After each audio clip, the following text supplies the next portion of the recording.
राहुल गांधी केरल में आज पहुंच करके मोदी को इस्तीफे के लिए तो मजबूर करते हुए नजर आ रहे हैं, क्योंकि राहुल गांधी ने इजराइल का भी जिक्र किया और राहुल गांधी ने इस बात का भी जिक्र किया कि आखिर अमेरिका से ट्रेड डील जो हो रही है या इजराइल जो प्रधानमंत्री गए हैं वह एप्स्टीन फाइल के वजह से गए हैं और अडानी के वजह से गए हैं। राहुल गांधी इन बातों पर और इन तथ्यों पर सर्च बहुत ज्यादा उनकी टीम कर रही है, एप्स्टीन पर जो खुलासे हो रहे हैं। और राहुल गांधी बार बार इस बात को संकेतित कर रहे हैं और इस बात को उजागर करते जा रहे हैं कि एप्स्टीन का दाग छिपाने के लिए और अडानी को बचाने के लिए कंप्रोमाइज पीएम हो रहे हैं, ट्रंप के सामने कंप्रोमाइज हो गए हैं। ट्रेड डील हो चाहे जो भी हो, अमेरिका जो भी कहता है वह करने के लिए मजबूर है, सिर्फ इसी वजह से। तो पीएम कंप्रोमाइज एआई समिट में यही चीज हुआ था। तो फिर ऐसे में नरेंद्र मोदी सरकार और भी उलझती जा रही है। अब राहुल गांधी ने केरलम से यह चुनौती दी है कि अगर मोदी ने हरदीप सिंह पुरी, अनिल अंबानी पर कार्रवाई नहीं की और खुद जवाब नहीं दिया कि इनका नाम क्यों आया है, तो सारी फाइलें मैं लीक कर दूंगा, जितनी फाइल आई है एप्स्टीन की, जो इस देश का मीडिया छिपा रहा है। तो हालांकि प्रेस कॉन्फ्रेंस करके कांग्रेस लगातार बताती जा रही है, लेकिन उन डॉक्यूमेंट को उजागर कर देगी पूरे देश के अंदर।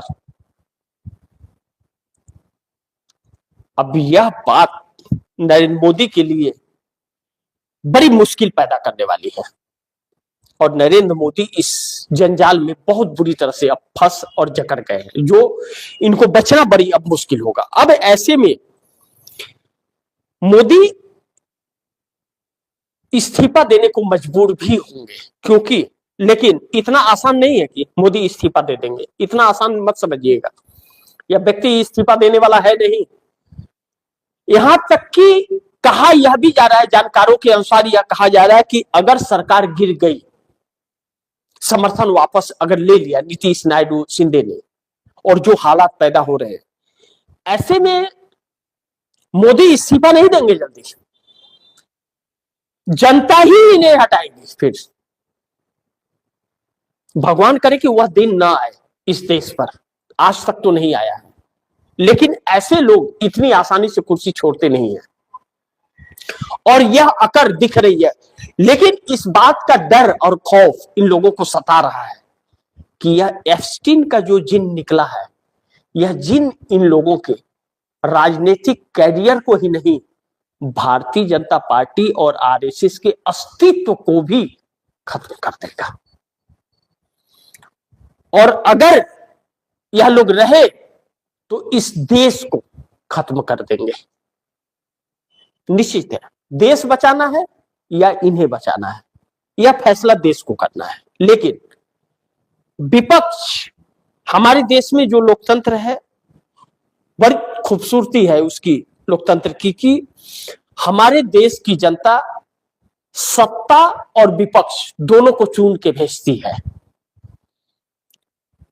इस बार विपक्ष इतना मजबूत है कि प्रधानमंत्री पार्लियामेंट से भाग रहे हैं और भागते ही जा रहे हैं, इजराइल तक पहुंच गए और विपक्ष इन्हें दोहरा रहा है और दुनिया इन्हें नकार रही है।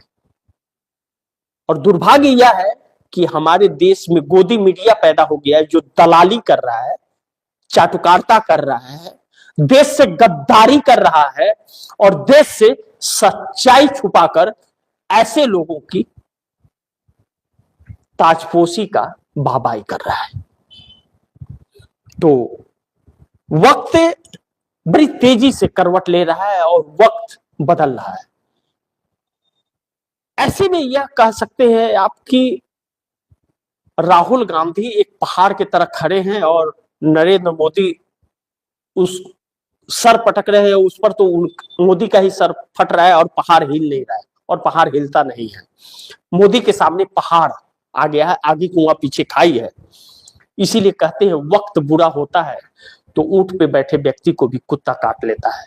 शायद इस वक्त भारतीय जनता पार्टी का यही हाल चल रहा है कि नरेंद्र मोदी आए थे इस देश को एक बहुत अच्छा सबक देने के लिए, और यह नफरत जो भरी राजनीति थी भाजपा और आरएसएस की, उसकी सच्चाई को देश को बताने के लिए। तो पहले जनसंघ था तो लोग जानते थे ये लोग नफरती हैं, तो 70 सालों तक 50-55 सालों तक लोग वोट नहीं किए, सत्ता में नहीं आने दिए।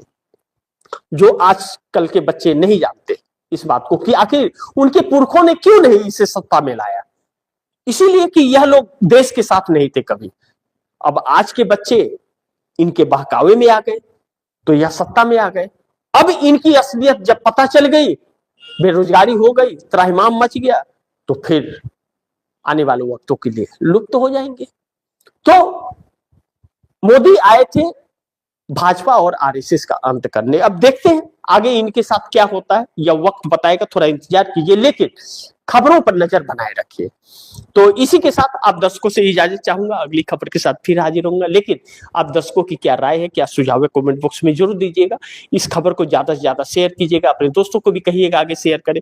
और आपने अगर टीएफटी इंडिया न्यूज 24 को सब्सक्राइब नहीं किया, सब्सक्राइब कर लीजिए, अपने दोस्तों को भी कहिएगा सब्सक्राइब करें। मिलते हैं अगली खबर के साथ, तब तक के लिए नमस्कार।